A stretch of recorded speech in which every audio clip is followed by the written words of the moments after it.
Welcome to How to Correctly Use a Computer. A beginner's guide to proper computing. Start by taking a seat at your desk. Sit up straight.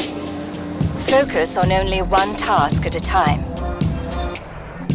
And always keep your workstation clean and tidy. Treat your computer with respect. It is not a toy.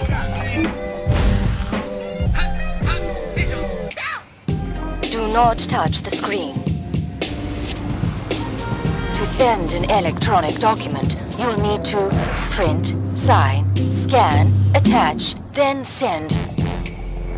Your computer comes with a standard arrow cursor.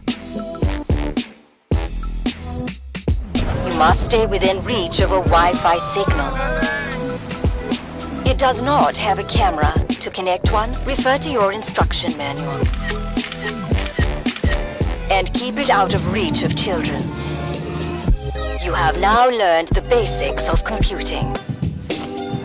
Follow these instructions precisely and enjoy using your computer correctly.